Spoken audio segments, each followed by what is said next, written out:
Excella Education Study in USA assured scholarship. Contact 9881 ఇప్పుడు మనం ఉన్న ప్రాంతం నల్గొండ జిల్లా రంగారెడ్డి జిల్లాకి సరిహద్దు ప్రాంతం. దీని పేరు లోయిపల్లి. ఈ వారం మన గెస్ట్ బూడిద అనురాధ అలియాస్ పద్మక్క. భూమిగిల్లో తారసపడినప్పుడు ఎక్స్చేంజ్ ఆఫ్ ఫైర్లు తప్పించుకున్నారు. అంటే నల్లమల్ల ఏరియాలో రామకృష్ణను చుట్టుముట్టిరు అని చెప్పి వాళ్ళకు డ్రెస్సులు సమస్యగా ఉంది. వెళ్ళి అవన్నీ చదువుకుంటున్నాము. ఆయన ఆల్రెడీ వచ్చేసిండు మాకు. ఆయన కూడా ఏంటంటే వెళ్ళిపోతున్న బ్యాగ్ వేసుకుని వాళ్ళని చెప్పి లోపలికి వచ్చేసిండు. ఆయన వాళ్ళు ఎప్పుడో వచ్చి చుట్టుముట్టేసిరు. తుపాకి తీసుకుని వెళ్ళిపోయేసరికి వాడు ఫైరింగ్ చేస్తూనే ఉన్నాడు. అక్కడ పడిపోయా నేను. నా మీదకి వెళ్ళి ఒక 4-5 పడ్డారు.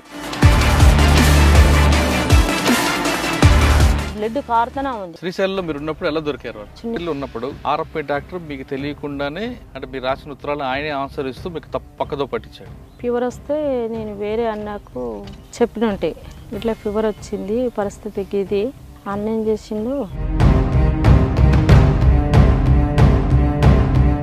అక్కడ పట్టేసుకున్నారు పోలీసులు.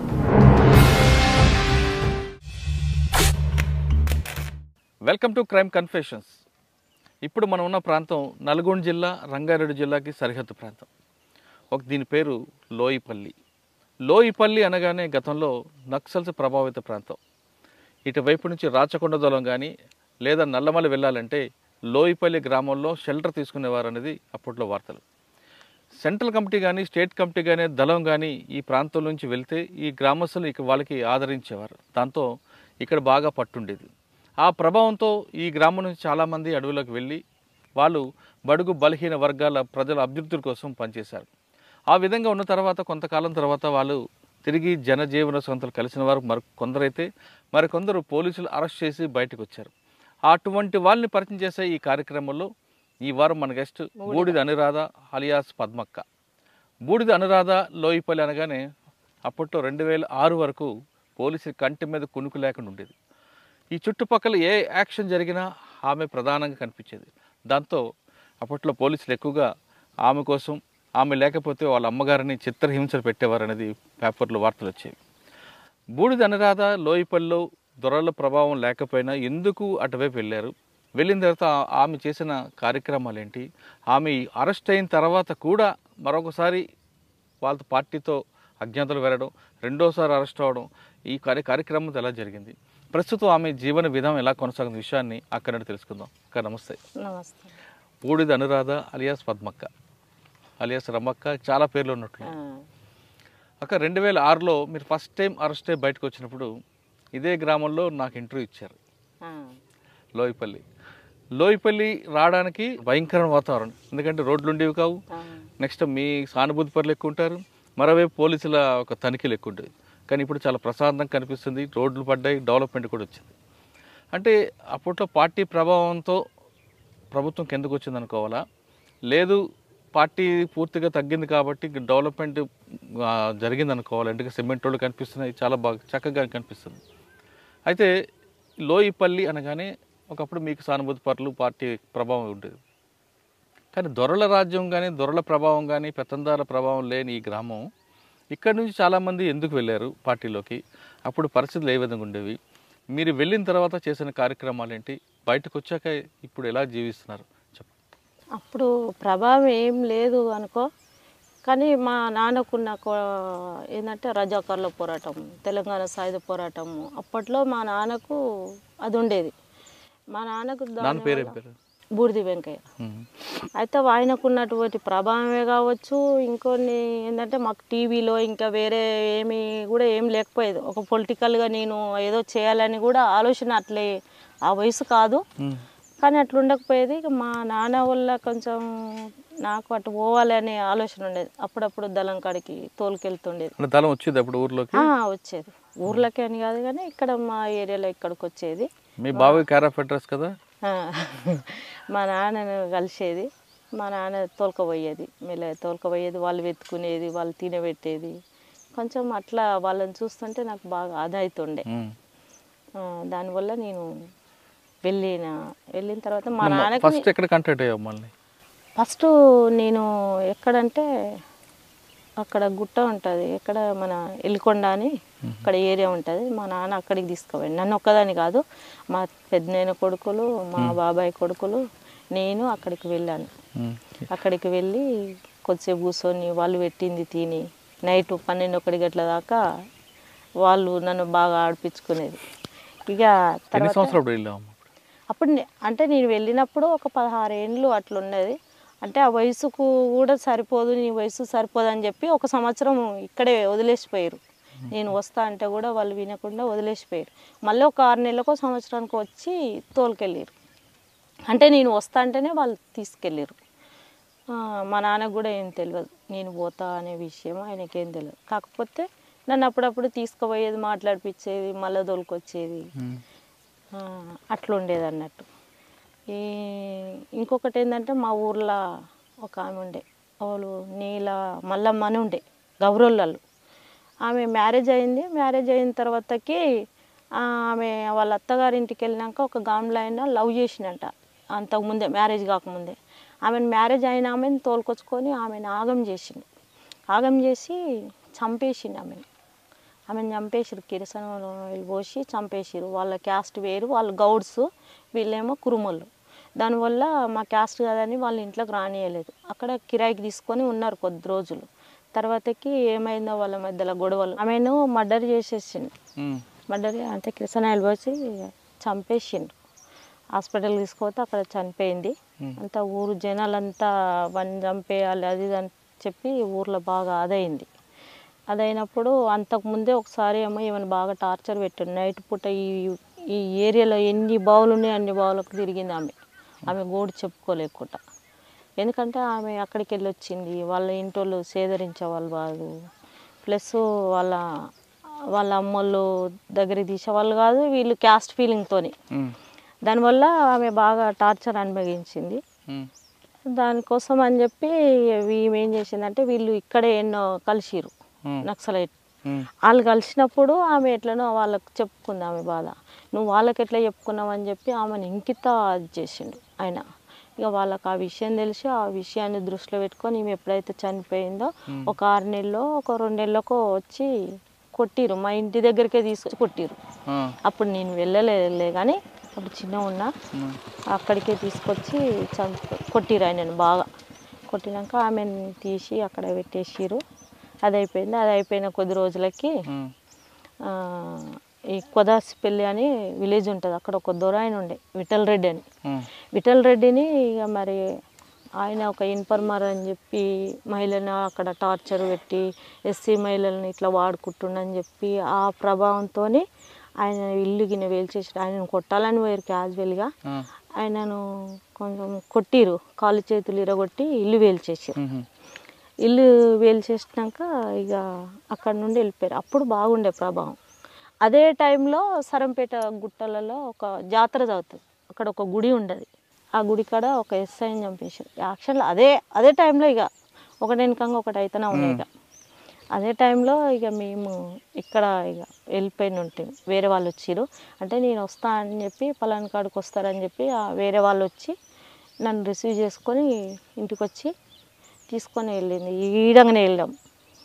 ఇక్కడికి వెళ్ళి చక్కగా వెళ్ళి అన్నం కూడా తినలేదు. అయితే ఎవరమ్మా బాధ్యులు అప్పుడు మీకు?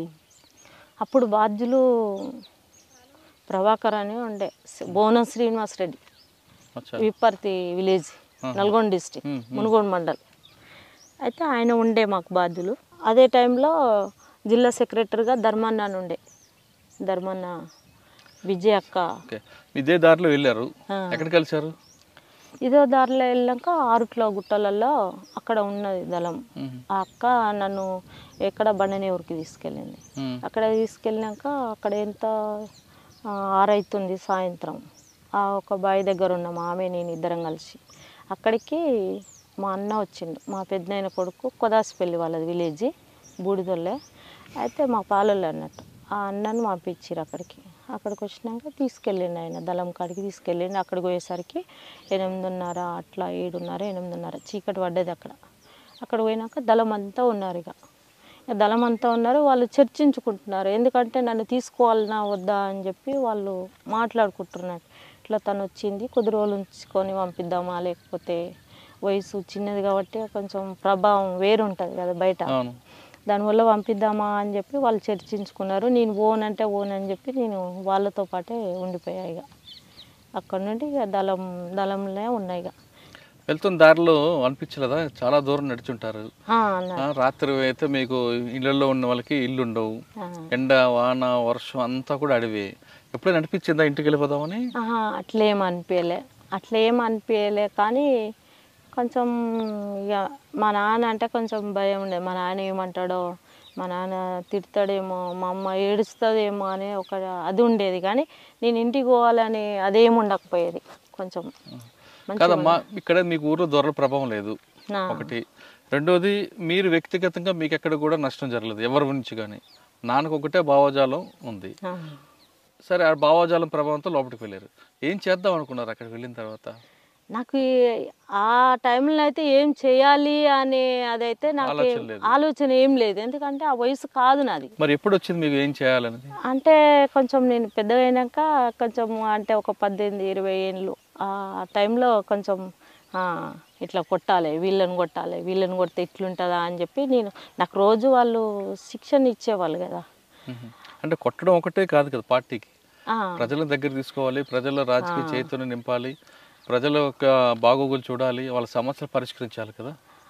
నాకున్న అప్పట్లో అట్లా అనిపించేది. తర్వాతకి పార్టీ నన్ను కొట్టడానికి ఏమి పరిమితం ఏం చేయలేదు.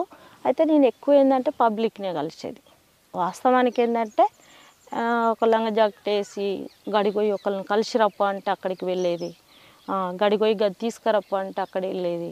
అట్లా నేను బాగా వెళ్ళిన. ఎవరికేం తెలియదు, మా ఊర్లో కూడా నేను వెళ్ళా అనే విషయం ఎవరికి తెలియదు. ఒక సంవత్సరం దాకా ఎవరికి తెలియదు.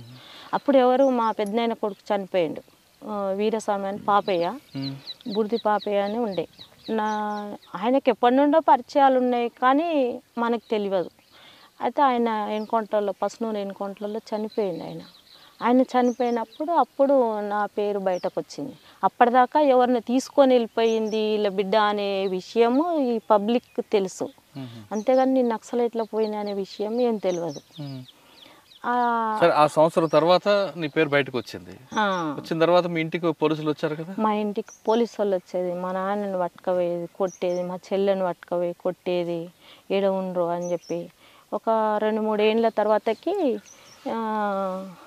మీ బిడ్డకి ఇది ఇస్తాము అది ఇస్తాము అని చెప్పి, వాళ్ళకు పైసలు ఇస్తామని చెప్పి ఇవన్నీ ఆశ చెప్పేది. చాలా అంటే మా కుక్కలకే కాదు, నక్సలైట్లో ఎంతమంది పోయారో వాళ్ళ కుటుంబాలను అందరినీ ఒక చర్య తీసుకున్నారు ఆ టైంలో.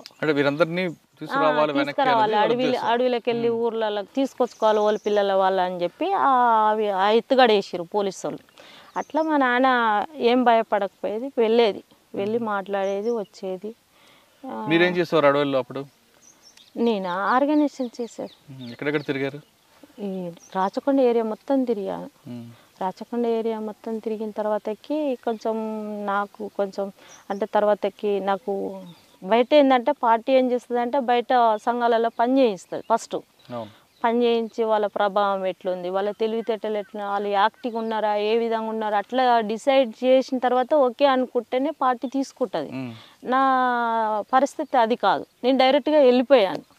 కాబట్టి అక్కడ పోయినాక 1 నెలకో 2 నెలలకు నాకు తుపాకీ ఇచ్చిర్రు. ఓ పార్టీ సభ్యత్రాలు నువ్వు అని చెప్పి, ఓ పార్టీ సభ్యత్వం అని చెప్పి మమ్మల్ని ఈ గువ్వల మహేష్ ఇంకా మా టీం అప్పుడు ఒక 50 మంది రిక్రూట్మెంట్ అయ్యారు. అప్పుడు వాళ్ళందరం ఒకటే బ్యాచ్ అన్నట్టు, కాకపోతే నెలలు తేడా, ఒక 6 నెలలు 3 నెలలు. వీళ్ళంతా ఆమె ఎవరు భూలక్ష్మి, ప్రకాశం డిస్ట్రిక్ట్, వాళ్ళంతా మాదంతా ఒకటే బ్యాచ్, కాకపోతే వాళ్ళు అక్కడ రిక్రూట్ అయ్యారు. అట్లుండేది అన్నట్టు అక్కడ ఉన్న పరిస్థితులు. అట్లా కొంచెం పార్టీ సభ్యత్వం అని సెల్ నెంబర్ కానీ కొన్ని గ్రామాలను మహిళలను అప్పచెప్పేది. కొన్ని గ్రామాలు ఇచ్చారు, ఆర్గనైజ్ చేశారు కదా. అప్పట్లో మీరు తిరిగిన ప్రాంతాల్లో సమస్యలు ఎక్కువ కనిపించాయి గ్రామాల్లో? ఎక్కువ సమస్యలు అంటే ఈ తాగుడుకు బానిసాయి, భార్యలను కొట్టుడు, భూ పోరాటాలు ఉండే కొన్ని ప్రాంతాలలో దొరలు ఉన్నాయి. ఇప్పుడు నాగారం ఉంది, నాగారం ఏరియాలో భూ పోరాటాలు చాలా ఉండే, అక్కడ దొరల ప్రభావం బాగుండేది జనాలకు. అట్లా కొంచెం కార్మికులు ఉండేది, బీడీ కార్మికులని వేధింపులు, కొంచెం పై స్థాయిలో ఉన్న వాళ్ళని కింది స్థాయి వాళ్ళని వేధించేవాళ్ళు అప్పట్లో. ఇక దానివల్ల కొంచెం మేము అంటే మీరు ఒక గ్రామంకి వెళ్తారు, వెళ్ళి అక్కడ సమస్యలు తెలుసుకొని పార్టీకి చెప్తారు. ఆ, పార్టీకి చెప్పిన తర్వాత పార్టీ ఆదేశాల మేరకు ఎలా చేయాలని చూసేవారా? ఫస్ట్ ఏంటంటే అక్కడ ఒక విలేజ్కి వెళ్తాం, అక్కడ సమస్యలు మాకు చెప్తారు. చెప్పినప్పుడు ఒకవేళ మీరు నిర్ణయం తీసుకునేటట్టు ఉంటే అక్కడే నిర్ణయం తీసుకొని పరిష్కారం చేస్తాం. ఒకవేళ తీసుకోలేము, ఇది పెద్ద సమస్య మన వల్ల కాదు అనుకున్నప్పుడు పార్టీకి అయితే ఖచ్చితంగా చెప్పాలి. మనం ఏమైనా చేసినా చెప్పాలి, చేయకపోయినా ఇక్కడ వచ్చి పలాని విలేజ్కి వెళ్ళినాం, ఈ విషయాలు మాట్లాడినాం, వాళ్ళు కూడా ఈ విషయాలు మాట్లాడారని మళ్ళీ పార్టీకి అయితే అప్పచెప్పాలి అక్కడ జరిగిన సంఘటన మొత్తం.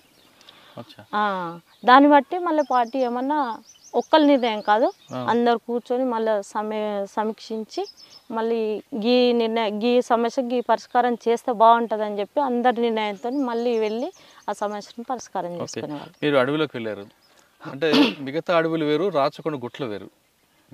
మిగతా ప్రాంతాల అడవి అంటే కొంచెం పచ్చని చెట్లు ఉంటాయి, ఒక చెట్టు కింద కూర్చోవచ్చు. ఇప్పుడు మనకు కనిపిస్తున్న గుట్టలన్నీ కూడా మనం అక్కడ వెళ్ళలేము, వెళ్ళినా బయటికి కనిపిస్తాం, తల దాచుకోవడం కొంచెం ఇబ్బంది ఉంటుంది. అటువంటి ప్రాంతాలు ఎలాగ మీరు పనిచేసేవారు? కొన్ని ఎట్లుంటుందంటే కొన్ని ప్లేస్లలో కొంచెం బావులలో కూడా ఉండడానికి అవకాశం ఉంటుంది. చెట్లు గుబ్బురు ఉన్నప్పుడు కొంచెం గుండ్లు ఉన్న తోవల ఏదో అక్కడ సెంటర్ పెట్టుకొని అక్కడ జనాలు ఉంటారు, జనాలకు ఒకరికిద్దరికి అక్కడ మేము చెప్తాం ఇక్కడ మనం ఉన్నామని చెప్పి. మనకు నమ్మకమైన మనుషులు ఉంటేనే అట్లా అనుకున్నప్పుడు మనకు రక్షణ లేనప్పుడు వెళ్ళిపోతాం, అదెంత దూరంగా నడవవలసింది. ఇప్పుడు మీకు కనిపిస్తుంది ఆ గుట్టలు చూడండి, ఆ గుట్టల్లో ఎప్పుడైనా తలదాచుకున్నారా? ఉన్నాం కదా. ఆ గుట్టల్లో కనిపిస్తున్న గుట్టలు ఉన్నాయి కదా, మొత్తం ప్లెయిన్ ఏరియా పైన. అవును, మొత్తం ప్లెయిన్ ఏరియా. ఆ గుట్ట కింద ఉన్న గ్రామం మీది, ఇక్కడ మీ గ్రామస్తులకు తెలుసు అక్కడ ఉన్నారని. ఆ గుట్టలు ఎలా తలదాచుకుంటారు? అంత కనిపిస్తుంటాం కదా, అక్కడ మొత్తం కనిపిస్తున్నాం కదా. ఆ గుండ్లు ఉన్నాయి, ఆ గుండ్ల కిందనే ఉండేది మేము, బయటికి వెళ్ళకుండా. మాకు ఫుడ్ అది ఇది కావాలంటే పొద్దుగాల అరేంజ్ చేసుకునేది, జనాలు తెచ్చేది. రాత్రులు మాకు ఒక దగ్గర ఉండంగా అన్న మేము ఎక్కడ అంటే అక్కడ వెళ్ళిపోవాలి. గుట్టల్లో వెళ్తున్నప్పుడు పోలీసులు ఎప్పుడు పడ్డారా? ఎదురుపడ్డారా? పడ్డారు. ఇప్పుడు మాకు ఇక్కడికి వెళ్ళి కాకుండా చిత్తపూరు ఏరియాలో అక్కడ వెళ్ళినప్పుడు మేము ఇట్లే మార్నింగ్, ఆ రోజు ఎందుకో మార్నింగ్ అడివే కాబట్టి మార్నింగ్ నడుచుకుంటూ వెళ్తున్నాం. వాళ్ళు వాళ్ళు పోతున్నారు, మేము అక్కడికి వెళ్ళి ఇక్కడ వస్తున్నప్పుడు ఏం చేసినామంటే వాళ్ళు ఉన్నారు ఒక 50-60 మంది ఉన్నారు, మేము ఒక 15 మంది అట్లున్నాం, 10-15 మందిమే ఉన్నాం. అది అలాంటప్పుడు ఏంటంటే వాళ్ళు మామూలుగా చూడలేదు, మేము చూసాం. నేను పైలట్, నా వెనుక ఇంకా వేరే వాళ్ళు ఉన్నారు. అయితే వాళ్ళు వస్తున్నారని చెప్పి మాకు మా కమాండర్కి కాషన్ ఇస్తే, మీరు సైలెంట్గా ఉండండి, ఏమనకండి, ఒకవేళ వాళ్ళు ఫైర్ చేసినప్పుడు మనం ఫైర్ చేద్దామని చెప్పి మా కమాండరు ఆదేశాల మేరకు అక్కడ ఆగిపోయాం. వాళ్ళు వెళ్ళిపోయారు, వాళ్ళ దారి బట్టి వాళ్ళు వెళ్ళిపోయారు. సెల్లర్లు భుజాల మీద పెట్టుకున్నారు, వెళ్ళిపోతున్నారు. వాళ్ళు 50 మంది దాకా ఉన్నారు. వాళ్ళు అంటే వాళ్ళు మేమున్నామని రాలేదు, కుమింగ్ కోసం అని వచ్చారు వాళ్ళు. మీరు ఎప్పుడైనా అటువంటి కూంబింగ్లో తారసపడినప్పుడు ఎక్స్చేంజ్ ఆఫ్ ఫైర్లో తప్పించుకున్నారా? ఎప్పుడు? 2005 ఇంద్రప్రియాల ఏరియాలో, మెదక్ డిస్టిక్. అక్కడ కమాండర్గా నేనే ఉన్నాను అప్పుడు. అక్కడ ఏంటంటే నల్లమల్ల ఏరియాలో రామకృష్ణను చుట్టుముట్టిరు అని చెప్పి వాళ్ళకు డ్రెస్సులు అవి ఇవి కొంచెం సమస్యగా ఉంది. అలాంటప్పుడు ఏంటంటే మేమే ఇక్కడ స్టిచ్చింగ్ చేయించి వాళ్ళకు పంపించాలి. ఎక్కడ? మెదక్లో స్టిచ్చింగ్ చేసి అక్కడ వాళ్ళ ఏరియాకు పంపించాలి. అలా పంపించాలి. ఆ టైంలో ఏమైందంటే మేము పైన ఈ టైంకి వెళ్ళినా ఆ డ్రెస్సులు తీసుకొచ్చినా అక్కడ పెట్టినా, అక్కడ ఇంకా దళ సభ్యులు ఉంటారు కానీ వాళ్ళని పంపించలేం కదా, వాళ్ళు ఏ టైంలో ఎట్లుంటారో తెలియదు కాబట్టి నేనే వెళ్ళి తీసుకొచ్చిన. నైట్ అయింది, నైట్ అక్కడే పడుకున్నాం. ఆ అడవిలో. అక్కడ అది కిష్టాపురం అని ఒక విలేజ్ ఉంటుంది. ఏ police station? Kukunoorpally police station? కాదు, తూప్రాన్ పోలీస్ స్టేషన్. అక్కడ ఉన్నాం. అక్కడ మేము ఉండబట్టి ఒక 1 వీక్ అవుతున్నదిలే. అక్కడక్కడ ఏరియాలోనే విలేజ్లలో మామూలుగా తిరుగుతున్నాము. ఆ టైంలో ఏమైందంటే ఎర్లీ మార్నింగే వాళ్ళు వచ్చేసారు పోలీసు వాళ్ళు. వాళ్ళకు ఎట్లా తెలిసిందో ఏమో ఆ విషయం మాకు తెలియదు. 2005 అది జనవరి అనుకుంటా, జనవరి 5 ఏమో. ఆ రోజు ఇక గిట్లే ఆకులు మొత్తం రాలిపోయినాయి. వాళ్ళు వచ్చిర్రు, మేము అన్ని సామాన్లు అన్నీ ఉంటే కొంచెం మోసేటివి మోయని ఉంటే వేరు వేరు చేసిన. అప్పటిదాకా సెంట్రీ నేనే ఉన్నా 4 గంటలకు. వేరే ఒక అబ్బాయి ఉండే దళసభ్యుడు, ఆయనను పెట్టిన చూసుకో అని చెప్పి వెళ్ళి అవన్నీ చదువుకుంటున్నాము. మేమే వంట చేసుకునేది. ఆ గిన్నెలు అవన్నీ చదురుకుంటున్న క్రమంలో ఒక అబ్బాయి గిన్నెలు తోముతున్నాడు, నేను నీళ్ళు పోస్తున్నా. ఆయన ఆల్రెడీ వచ్చేసిండు, మాకు అన్నంతా వచ్చేసిండు. ఇదంతా గ్రౌండ్ ఉన్నారు, అక్కడ ఒక చెట్టు ఉంది, ఆ చెట్టు కింద వచ్చి కూర్చున్నాడు అన్నట్టు ఆయన. అరే సంతోష్ ఎవరో వచ్చినట్టుంది చూడు అక్కడ అని అంటే, లేదు కామ్రేడ్ షికారు వాళ్ళు అని చెప్తున్నాడు. ఏ షికారు వాళ్ళు కాదు, మంచిగా చూడు అని. ఆయనకు నాకెంత బండి అంత ఉన్నాం మేమిద్దరము, దళం మొత్తం ఇక్కడ ఉంది, సెంట్రీ అక్కడ ఉంది, యాప్ చెట్టు అంత ఉంటుంది. ఆ సెంట్రీ కూడా చూడలే ఆయన. ఇక వెళ్ళిపోతున్నాం కాబట్టి ఆయన కూడా ఏంటంటే వెళ్ళిపోతున్నాం బ్యాగ్ వేసుకుని వాళ్ళని చెప్పి లోపలికి వచ్చేసిండు ఆయన. వాళ్ళు ఎప్పుడో వచ్చి చుట్టుముట్టేసిరు. ఎవరో సుధంపా అని చెప్పి నేను ఆ మధు అనే అబ్బాయి ఇద్దరం ఆ బ్యాగులు ఆడేసినాం. చలో ఆయన తుపాకీ తీసుకొని వెళ్ళిపోయేసరికి వాడు ఫైరింగ్ చేస్తూనే ఉన్నాడు. అంతలోనే ఇక మొత్తం చుట్టుముట్టేసిండు. అసలు మనం ఇక్కడికి వెళ్ళి ఫైరింగ్ చేస్తే వాడు మనల్ని తప్పించుకునే లేదు, ఇంకిత నష్టం అవుతామని చెప్పి మేము జంప్ చేసినాం. ఉరికేసరికి వాడు బాగా ఫైరింగ్ చేసిండు.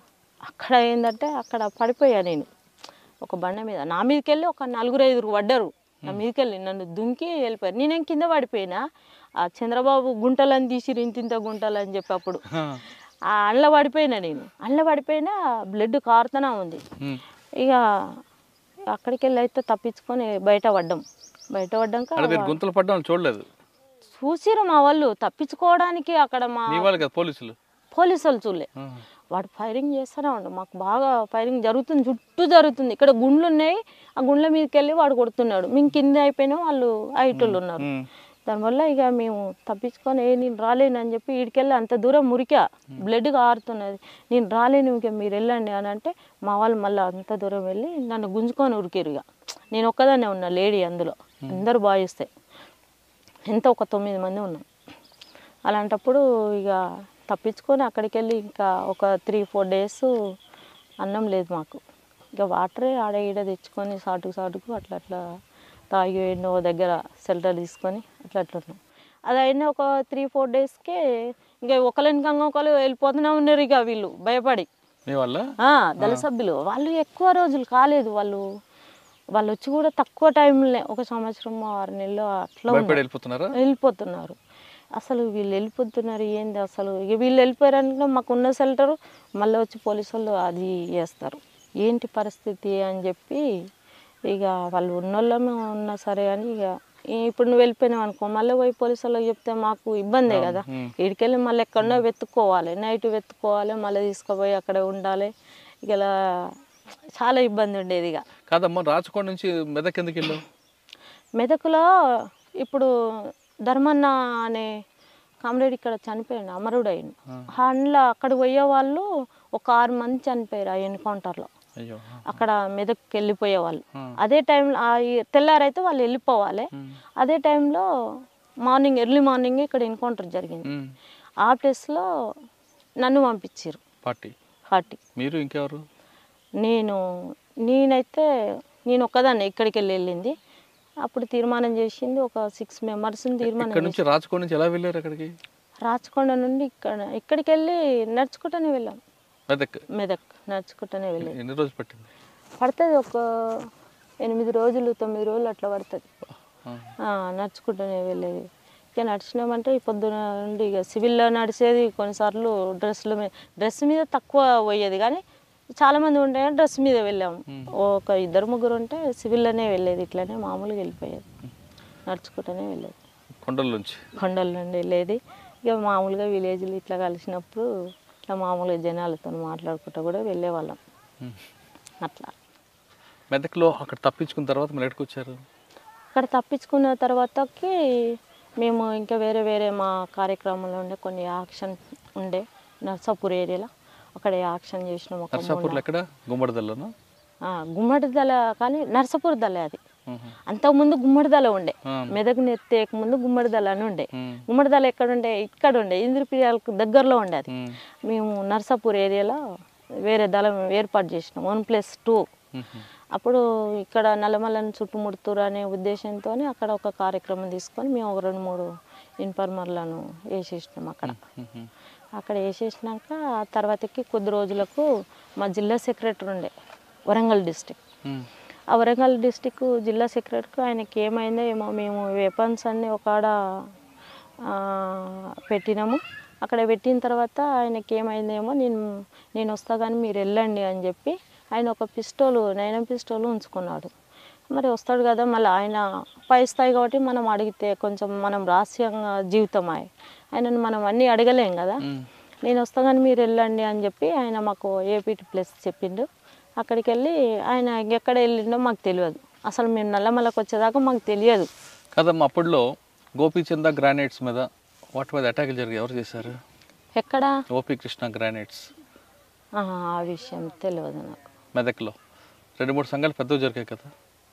మేము పోయినప్పుడు అయితే ఏం జరగలేదు. అంతకుముందు జరిగినాయి ఏమో కానీ.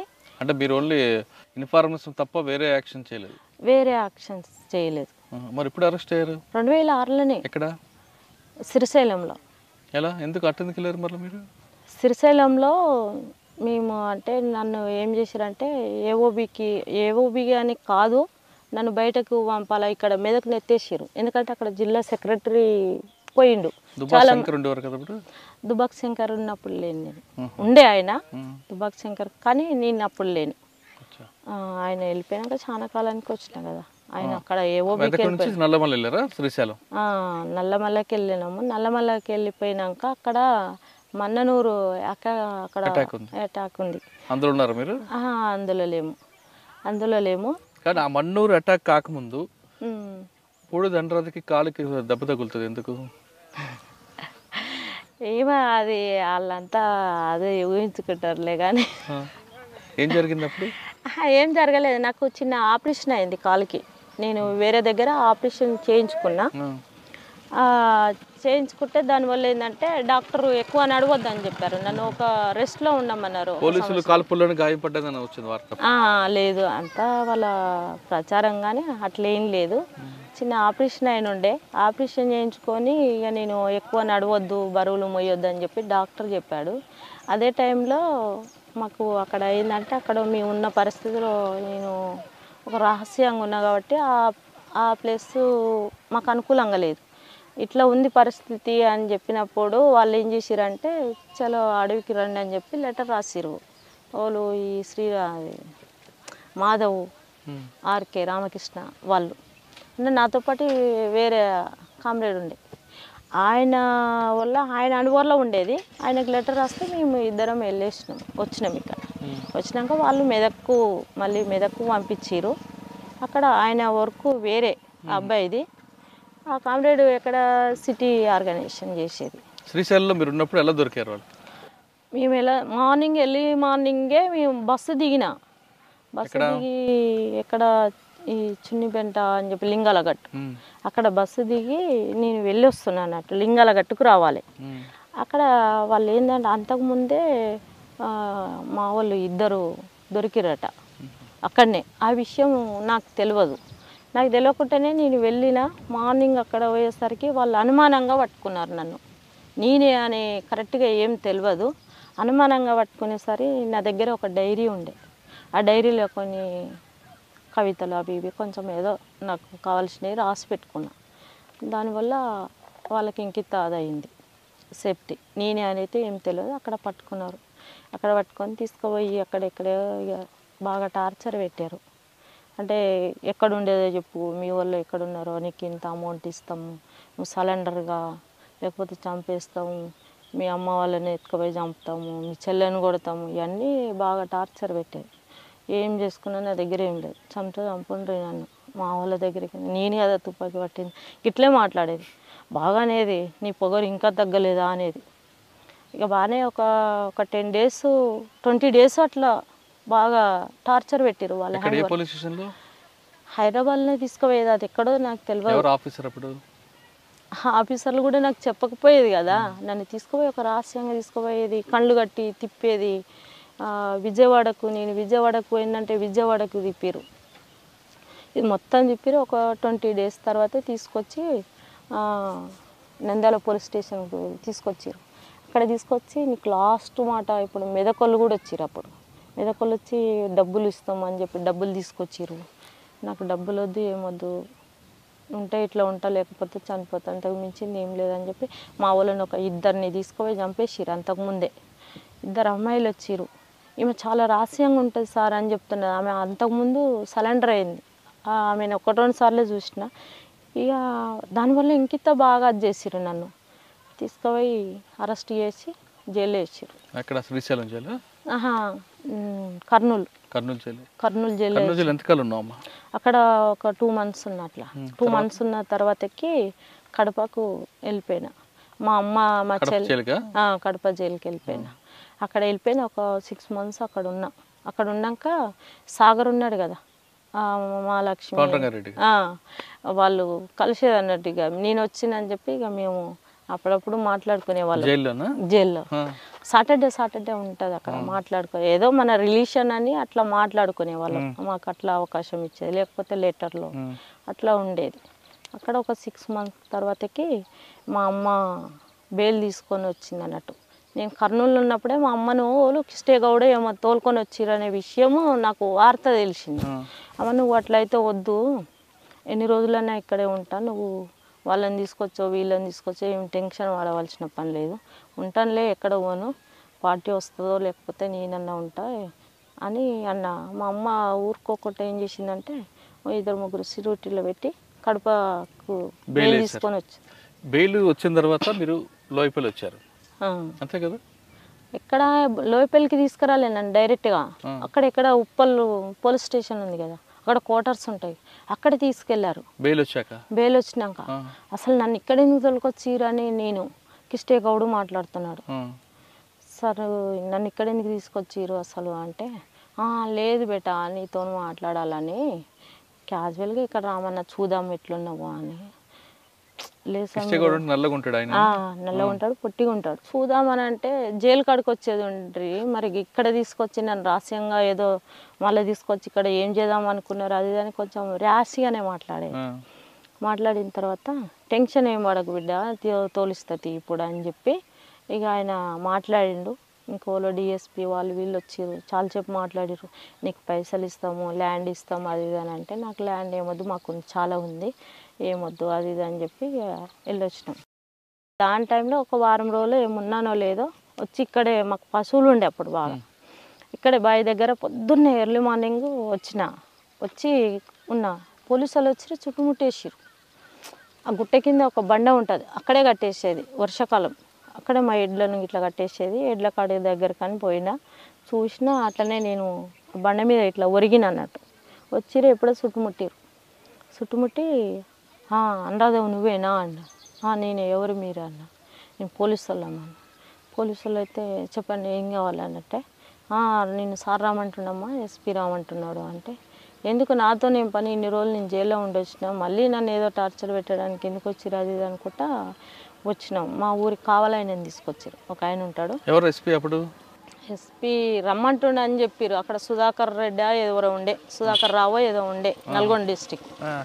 వాళ్ళు రమ్మంటున్నారు అని చెప్పి వచ్చిర్రు వాళ్ళు.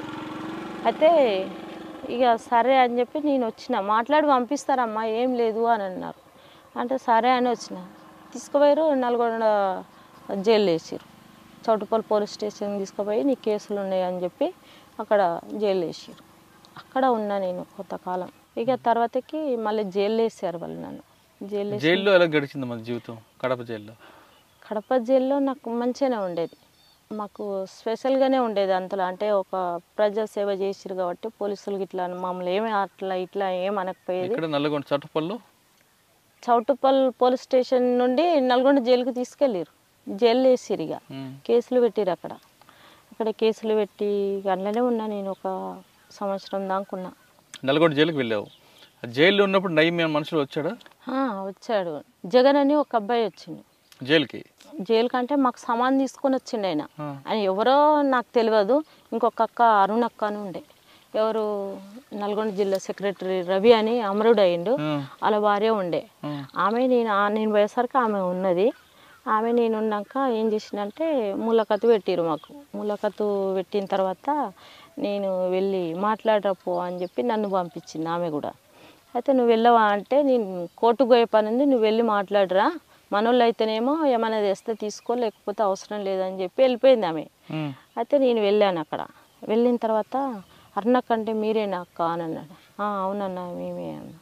అన్న సాంబశివుడు పంపించిండక్క, ఓ సామాన్ అంతా పంపించిండు, మీకు సామాన్ లేవట కదా అని అన్నాడు. సామాన్ లేవని ఎవరికి చెప్పలేదే మేము అనేమో నేను. లేదక్క, సాంబశివుడు జైల్లో ఉన్న సమస్యలు వాళ్ళకి తెలుసు కదా పార్టీ వాళ్ళకు, పంపించిండు అని చెప్పి చాలా మూట ఒక చెద్దర్లా కట్టుకొని వచ్చిండు. కవర్ లేదేం లేదు, ఇంత పెద్ద చెద్దర్లా వరిచి ఆ చెద్దర్లో ఆడ పెట్టిరు అన్నట్టు. అందులో కొబ్బరి నూనె, బట్టలు, చెప్పులు, ఇక మా లేడీస్కి సంబంధించిన బ్రెడ్, బిస్కెట్ ప్యాకెట్స్ ఇవన్నీ ఉన్నాయి అన్నట్టు అందులో.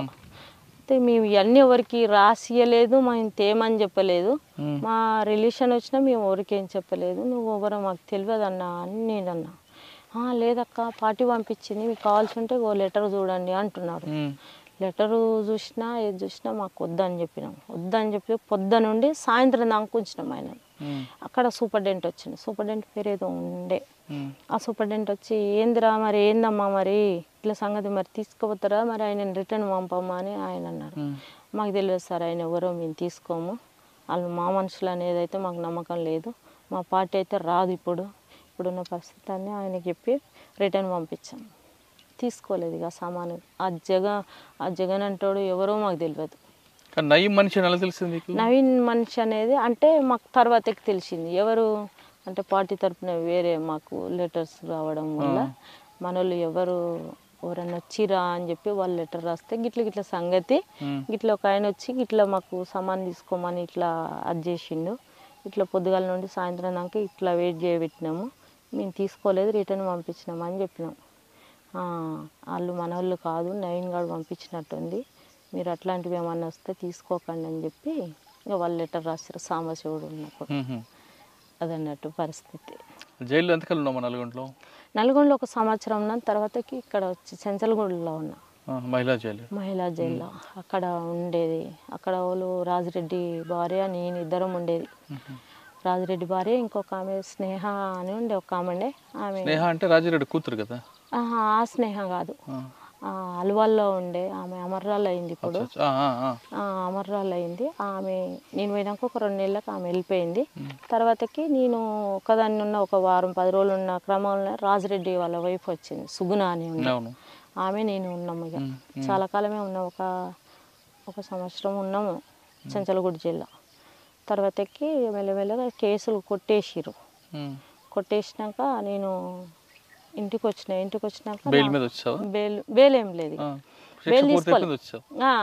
నా కేసులన్నీ కొట్టేసినాకనే బయటకు వచ్చిన. నేను వచ్చినాక ఇంటికి వచ్చినాక ఇక వీళ్ళంతా ఏంటంటే ఇక నా మీద బాగా మళ్ళీ వస్తున్నారు, నక్సలైట్లు వస్తున్నారు, మళ్ళీ కలుస్తున్నారు, మళ్ళీ ఏదో చేస్తున్నారు అని ఇక పోలీసు వాళ్ళు నాకు కాపలగాయడం, ఇన్ఫార్మర్లు వాళ్ళంతా వాళ్ళకి సమాచారం ఇవ్వడం, ఇక నాకు చాలా ఇబ్బంది అనిపించింది.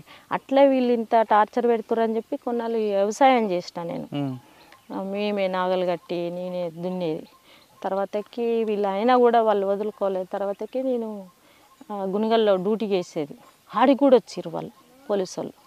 ఆడికి కూడా వస్తే అంత బాగాలేదు అని చెప్పి ఇక నేను వేరే నాకు కాంటాక్ట్ ఉంటే అక్కడ లెటర్ రాస్తే, నువ్వు ఊర్లో ఉండవు ఇక వాడంతా ఇక నీ మీద అది పడ్డది, సరే వచ్చాయని చెప్పి ఇక లెటర్ వెళ్ళిపోయాను.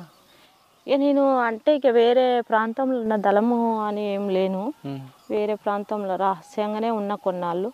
తర్వాతకి తిరుమలగిరి వెళ్ళా. తిరుమలగిరి ఇది సూర్యాపేట అక్కడ ఉంటుంది చూడు, అరవపల్లి, అక్కడ ఏరియాలో దళం పెట్టాలని పార్టీ నిర్ణయం. కానీ నాకు పార్టీ నుండి లెటర్స్ వచ్చేది, కానీ మధ్యలో నాకు ఏం చేసిరంటే ఆ పార్టీ ఏం చేసిందంటే ఒక ఆర్ఎంపీ ఇంట్లో ఉంచిరు వాళ్ళు నన్ను.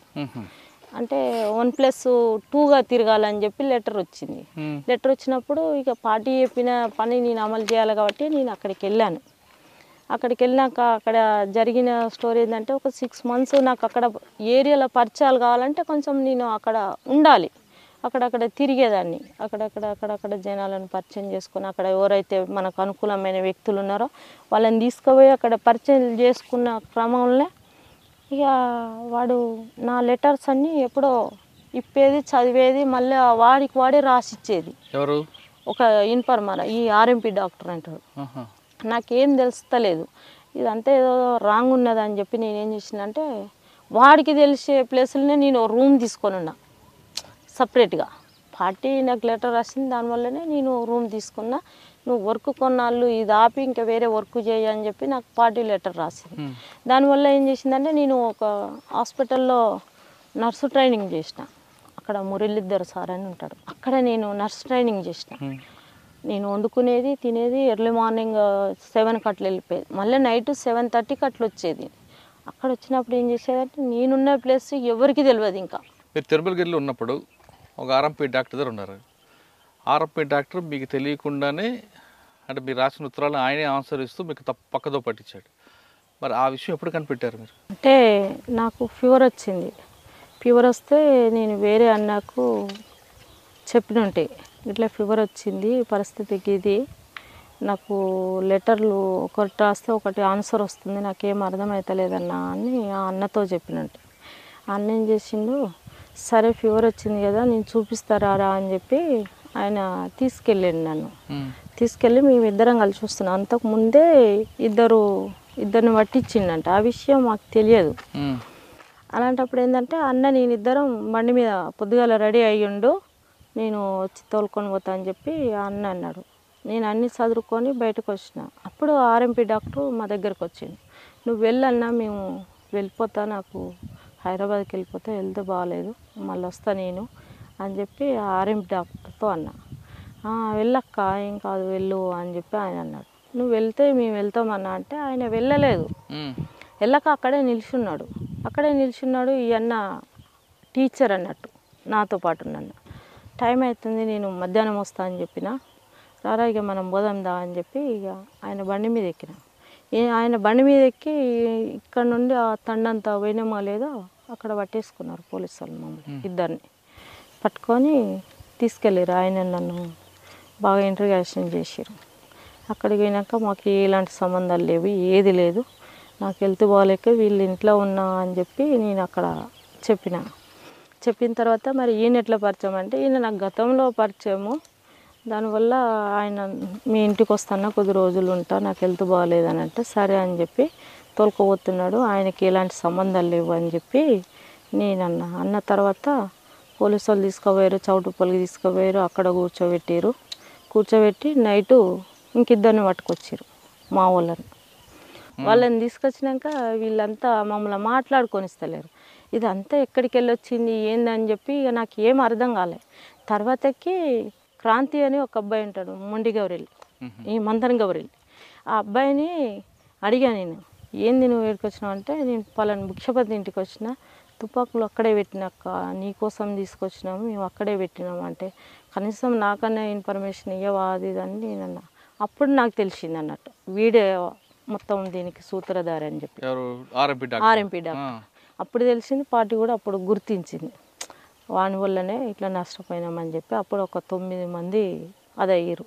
మామూలుగా పని చేసుకునే వాళ్ళు కూడా మాతో మాట్లాడిన వాళ్ళని కూడా తీసుకుపోయి లోపలేసారు.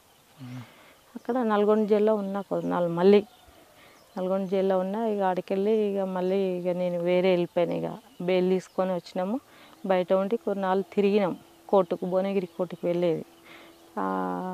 తర్వాత కేసు కొట్టేసిరు. అది కేసు కట్టేసినాక ఇక నేను వేరే వెళ్ళిపోయినా. ఇక వాళ్ళంతా ఇక అక్కడ వెళ్ళిపోయారు. ఇక నేను వేరే నా పనిలో నేనున్నాను. ఇక ఏం పనిలో ఉన్నారు? మళ్ళీ పార్టీ వైపు వెళ్ళారా?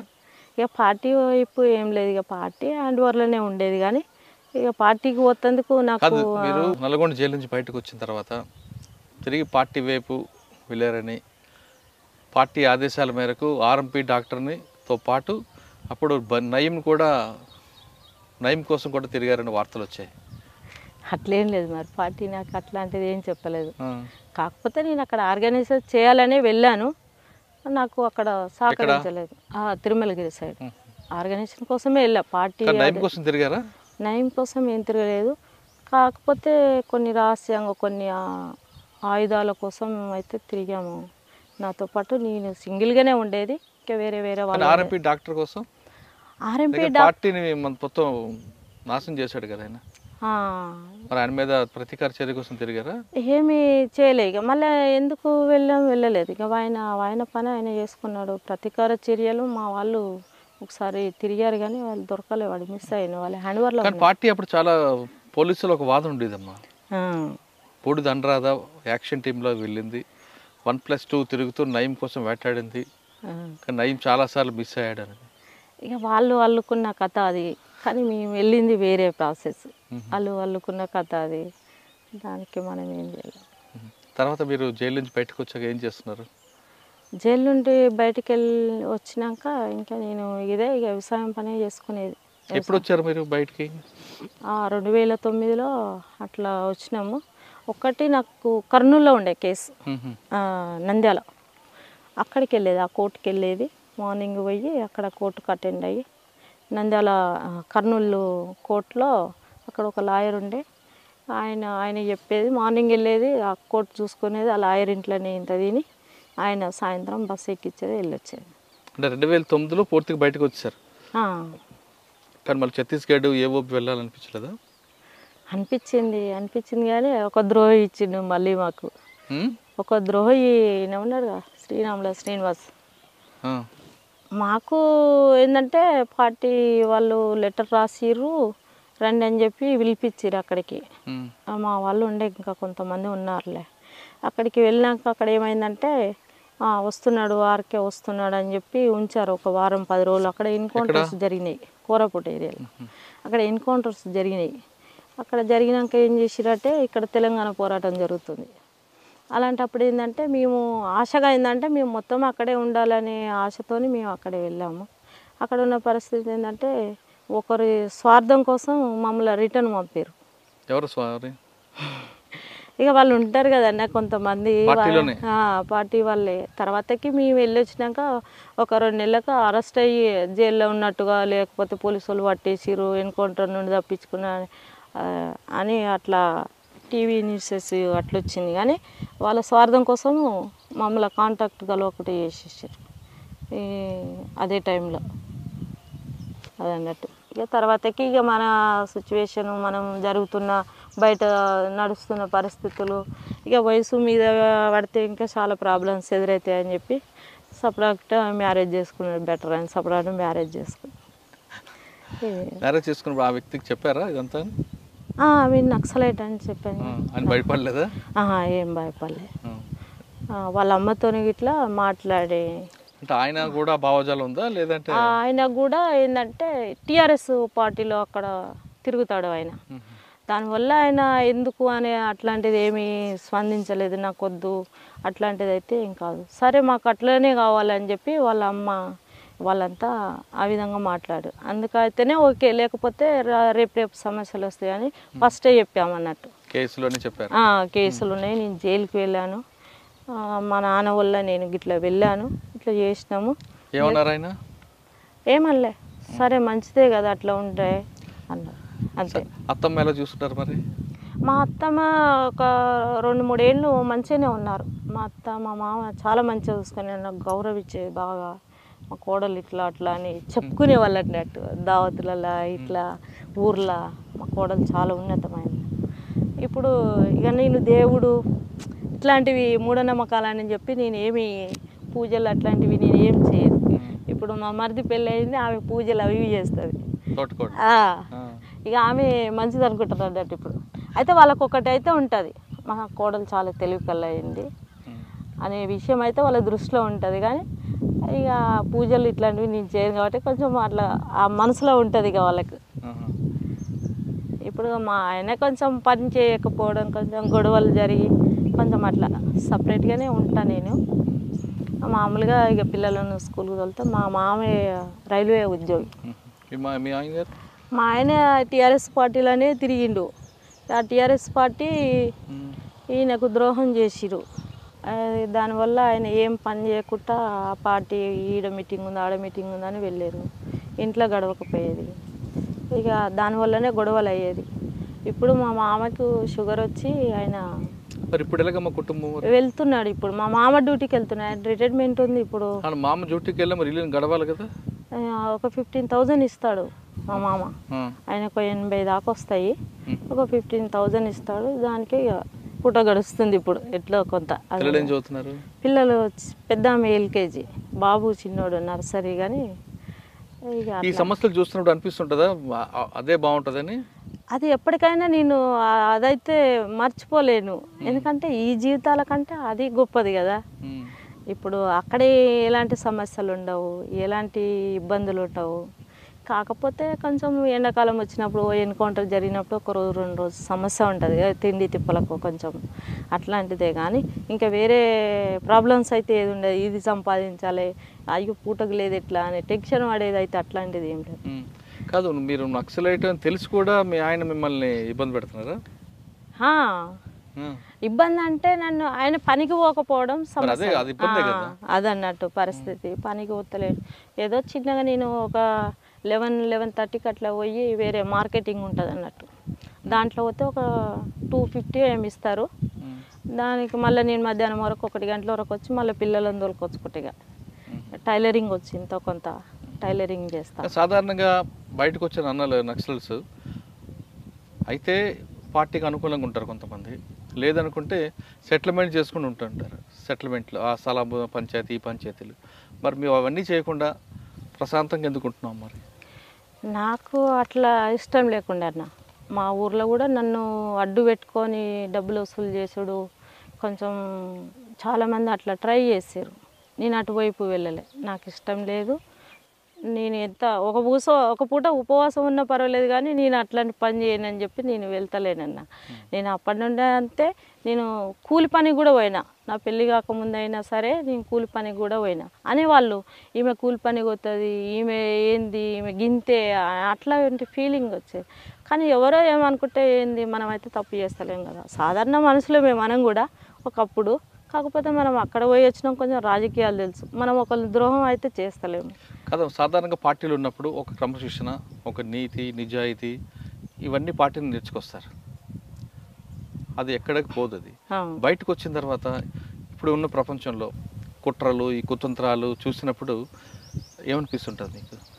ఇక వాళ్ళ స్వార్థం కోసం వాళ్ళు చేసుకుంటున్నారు అనుకుంటా నేనైతే. వాళ్ళ స్వార్థాలు వాళ్ళ స్వార్థం కోసం చేసుకుంటున్నారు అనుకుంటున్నారు, కానీ మీకు కూడా ఒక స్వార్థం రావాలి. ఎందుకంటే మీకు 2 పిల్లలు ఉన్నారు, అవునా? 2 పిల్లల కోసమైనా మీరు ఇప్పుడు సంపాదించాలి. వాళ్ళ కోసం, వాళ్ళ బాగోగుల కోసం చూసే బాధ్యత మీది. ఇందులో మీకు ఒక స్వార్థం ఉంది కాబట్టి ఆ క్రమశిక్షణ కట్టుబాటు మర్చిపోయి స్వార్థపరురాలుగా వెళ్తారా, లేదు ఆ క్రమశిక్షణ నీతి నిజాయితీ నిలబడతారా? నేనైతే ఇప్పటి వరకు అయితే నిజాయితీగానే ఉన్నాను. నా పిల్లలకు కానీ ఎవరికేమి నేను అట్లా సంపాదించుకోవాలంటే ఈరోజు కోట్లకు ఉండేదాన్ని, కానీ నాకు అట్లాంటి ఉద్దేశం లేదు. ఈరోజు 200 కూలి పని చేస్తున్నా అంటే ఒకసారి మీరు ఆలోచించండి. అట్లా పోయొచ్చి కూడా ఓ రోజు కూలి పని చేసుకొని బతకవలసిన పరిస్థితి. సాధారణ మనిషిగా నేను వెళ్ళి కూలి పని చేసుకుంటాను. బూడిద అనురాధ రాజకీయాలకు వెళ్తుంటారంటారు. నేనైతే పొలిటికల్గా బాగానే అక్కడ ఇక్కడ వెళ్తుంటాను. కొంచెం నన్ను పిలుస్తుంటారు, వెళ్తుంటాను, మాట్లాడుతుంటాను. ఏదైనా సమస్య ఉంటే కూడా నాకు చెప్తుంటారు. సాధారణంగా ఈ పెళ్ళి సంబంధాలు చూడమని కూడా చాలామంది ఫోన్ చేస్తుంటుంటారు. అట్లా కూడా చెప్తాను. నాకు మర్యాద అనేది అయితే ఉంటుంది. అక్కడ కూడా కొంచెం ఏదైనా న్యాయంగా వెళ్తారు, న్యాయంగా, అన్యాయంగా పోరు. అన్యాయంగా పోను. ఎవరి సొమ్ము తినాలనో ఎవరికి అన్యాయం చేయాలని అయితే నాకు అట్లాంటి ఉద్దేశం ఉండదు. ఎవరైనా చేస్తుంటే కూడా నాకు నచ్చదు. కొందరు ఏం చేస్తుంటారంటే నేను పెద్ద కదా, ఆమెను వాడుకోవచ్చు, ఆమె ఎంతైనా చేస్తుంది అని చెప్పి వాడుకుంటుంటారు. నాకు అట్లాంటి ఇష్టం ఉండదు. నా పని నేను చేసుకోవాలి, నా పిల్లలకు కూడా నా పని నేనే చేసుకోవాలి అనే ఒక ఆలోచన ఉంటుంది. ఇంకోరికి ఏపీయాలనే బానిసగా నేను అయితే మలుచుకోలేను, నాకు నచ్చదు. సార్, ఫైనల్గా చెప్పమ్మా, ఇప్పుడున్న మహిళలు అంటే యువతులు కానీ వీళ్ళందరూ కూడా తొందరగా ఎదగాలి, విలాసవంత జీవితానికి దానికి అలవాటు పడుతున్నారు. ఒక క్రమశిక్షణ కానీ ఒక నీతి నిజాయితీకి చాలా తక్కువ మంది ఉన్నారు. మిగతా వాళ్ళందరూ కూడా ఒక అడ్డదారిలో సంపాదించాలి, అర్ధరాత్రి కోటీశ్వరు అయిపోవాలి, విలాసవంత జీవితం కావాలి అనుకునే వాళ్ళకి మీరు ఇచ్చే మెసేజ్ ఏంటి? ఇప్పుడున్న అంటే ఈ సమాజము ఆ విధంగా పోషిస్తుంది కాబట్టి యూత్ ఏంది పెద్దవాళ్ళు కూడా అటువైపు వెళ్తున్నారు. కానీ ఆ విధంగా ఉండేది ఎన్నాళ్ళు తాత్కాలికం వరకే. అది ఎంతవరకు ఉన్నా కానీ మనం కష్టపడి సంపాదించింది అయితేనేమో మనం ఇంత కష్టపడితే ఈ వస్తువు సంపాదించుకున్నాం, నిలబెట్టుకున్నాం అనే ఒక ఆలోచన ఉంటుంది. వృధాగా వచ్చింది అయితేనేమో గంతే కదా అని క్యాజువల్గా తీసేస్తారు దాన్ని ఈజీగా. దాంతోనేం పని, అవసరానికి వాడుకొని వదిలేస్తాం. కానీ ఈ నీతి నిజాయితీ అనేది అది ఒక గొప్పతనం. ఏంటంటే నీతి నిజాయితీగా ఉండడమే గొప్పతనం. నీకు పూటకు గతి లేకపోయినా పర్వాలేదు, ఒక నీతిగా ఉండడమే గొప్పతనం. ఇంకొక మా ప్రశ్న చెప్పండి. ఇప్పుడు మీరు లోపలికి వెళ్ళారు, 2 సార్లు అరెస్ట్ అయ్యారు, బయటకు వచ్చారు, మీకు ఎన్నో ఆఫర్లు వచ్చినా ఎక్కడ తలగకుండా నిజాయితీగా నిలబడ్డారు. ఇంకా మీకు కష్టాలు ఉన్నాయి, మీరు కష్టాలు పడ్డారు. కష్టాలు పడినా ఆ కష్టంలో ఎక్కడ భయపడకుండా మనోధైర్యం కోల్పోకుండా మీ కాళ్ళ మీద మీరు నిలబడ్డారు. కానీ కొంతమంది మహిళలు చిన్న చిన్న కష్టాలకే బాధలు పడడం, ఆత్మహత్యలు చేసుకుంటున్నారు. అటువంటి మహిళలకు మీరు ఇచ్చే మెసేజ్ ఏంటి? అట్లంటే మనం ఈ తొవ్వెమ్మడి వస్తున్నప్పుడు ఎన్నో సమస్యలు ఎదురవుతుంటాయి. ఓ ముళ్ళు దాకొచ్చు, ఒక తట్టు దాకి కింద పడవచ్చు, ఇంకా ఏదో రకంగా ఉండొచ్చు. అన్నిటినీ ఎదిరించినప్పుడే మనం ఒక మహిళగా నిలబడగలుగుతాము, ఒక నిజాయితీగా ఉండగలుగుతాం, ఒక ధైర్యంగా ఉండగలుగుతాం. కానీ వీడికే మన ఏమంటారు, మన జీవితం అయిపోయింది అనుకుంటే అది కాలేదు కదా. మనకున్నది కొంతవరకే జీవితం. కాబట్టి మనం పెద్దగా ఆలోచిస్తే పెద్దగా ఉంటాం. గింతే కదా మనం వీడికెళ్ళే ముగించుకోవాలనుకుంటే గంతే ఉంటుంది. కానీ ఏనాడైనా కానీ మహిళ కానీ ఒక పురుషుడు కానీ ఏదో బానిసత్వానికో ఏదో అలవాటు పడి అనవసరమైన విషయాలకు అట్లా ఆత్మహత్యలు చేసుకొని అనవసరంగా ఏదో సూసైడ్ చేసుకొని ఏదో రకంగా ఆగం చేసుకునే జీవితానికంటే ఎంత సమస్యలు వచ్చినా ఏదైనా కానీ మనుషులకే వస్తాయి సమస్యలు. ప్రతి మనిషికి ఉంటాయి సమస్యలు, కాకపోతే ఎక్కువ తక్కువ అంతే. కాబట్టి వాటిని ఎదిరించినప్పుడే ఒక మనిషిగా మనం ఒక నేమ్ సంపాదించుకోగలుగుతాం. ఇదే సమాచారాన్ని మీరు అడవులు ఉన్నప్పుడు గ్రామాల్లో చెప్పేవారా? చెప్పేది. ఎక్కడైనా కానీ మహిళలను కలిసినప్పుడు వాళ్ళకు ఉన్నటువంటి సమస్యలు, వాళ్ళ భర్తలు తాగి వచ్చి కొడుతున్నప్పుడు, లేదా పాలల్లో సమస్యలు, మేము చనిపోవాలని చెప్పి వాళ్ళకి టాక్ వస్తుంది. వాళ్ళు మాట్లాడుతుంటారు. నార్మల్గా ఇప్పుడు కూడా బాయ్స్ కూడా అక్క నేను బతకలేనక్క, మన ఒక అబ్బాయి ఫోన్ చేస్తాడు, అక్క నేను బతకలేనక్క, వాళ్ళ భార్య ఏదో గొడవ పెట్టుకొని వెళ్ళిపోయిందంట, అక్క నేను బతకలేనక్క, నేను చచ్చిపోతున్నాయి, ఇదే లాస్ట్ అని రాత్రి 12 గంటలకు కాల్ చేస్తాడు. అదే ఇక ఎంత చెప్పినా ఒక 2 గంటల దాకా చెప్పినా. మా హస్బెండ్ ఏమో నాతో లొల్లి పెట్టుకుంటాడు, గీ రాత్రి ఏంది వాడు ఏదున్నా కానీ పొద్దుగాల మాట్లాడాలి, సరే వాడికి ఉండొచ్చు సమస్యలు అని. అరే ఉంటారు కొందరు సమాజంలో కొంతమంది ఉంటారు, అందరినీ మనం ఒక తిరిగి మనలాగా అనుకోలేం కదా అని చెప్పి ఆ అబ్బాయికి మాట్లాడితే సరే అక్క సరే అని ఇప్పుడు ఉన్నాడు అబ్బాయి. అంటే కొందరు ఉంటారు వాళ్ళు, అంటే వాళ్ళ పుట్టిన విధానం, వాళ్ళు ఉండే విధానము, వాళ్ళు పెరిగిన విధానాన్ని బట్టి, వాళ్ళకు ఉన్నటువంటి సమస్యలు బట్టి కొందరు ఆ విధంగా వాటి వైపు పోతుంటారు. అక్క మీరు చాలాసార్లు పార్టీ కోసం ట్రై చేశారు, కానీ కాంటాక్ట్ అవ్వలేదు. ఇప్పుడైతే మన తెలుగు రాష్ట్రాల్లో పార్టీ ప్రభావం ఎక్కడ లేదు, పక్క రాష్ట్రాల్లో ఉన్నాయి. పార్టీ అవసరం ఉంది అని మీకు పిలిస్తే వెళ్తారా? ఇక పిలిస్తే వెళ్తారా అనుకుంటే మన పరిస్థితులను వాళ్ళకు తెలియవరుస్తాం. మన పరిస్థితులను తెలియవరిచినప్పుడు వాళ్ళు మాట్లాడినప్పుడు తర్వాత ఆలోచిద్దాం. వాళ్ళు మేము కమాండ్ అయినప్పుడు మా సమస్యను వాళ్ళకు తెలియజేసినప్పుడు వాళ్ళు ఆ పరిస్థితులను బట్టి ఏ విధంగా మారుస్తారో అప్పుడు ఆలోచిద్దాం. ప్రతి మనిషికి ఒక కష్టం ఉంటుంది. కష్టం ఉన్న ప్రతి మనిషి కూడా ఆత్మహత్యలు చేసుకోవద్దు అంటున్నారు బూడిదనురాధ. మనిషి అన్నాక కష్టం సుఖం అనేది రెండు సరిసమానంగా ఉంటాయి. ఒక్కొక్క వ్యక్తికి ఒక్కొక్క స్థాయి బట్టి కష్టాల స్థాయి పెరుగుతుంది. కాబట్టి ప్రతి వ్యక్తి కూడా కష్టాలు వచ్చినప్పుడు కుంగిపోకుండా, సంతోషం వచ్చినప్పుడు పొంగిపోకుండా సరిసమానం చేసుకుంటే ఈ జీవితం చాలా హాయిగా ఉంటుంది అంటున్నారు బూడిదనురాధ. ఇది ఈ వారం బూడిదనురాధ alias Padmakka alias రమ్మక్కతో exclusive interview. వచ్చే వారం మరో గెస్ట్తో మళ్ళీ కలుద్దాం. అంతవరకు నమస్తే. థ్యాంక్ యూ అక్క. Thank you.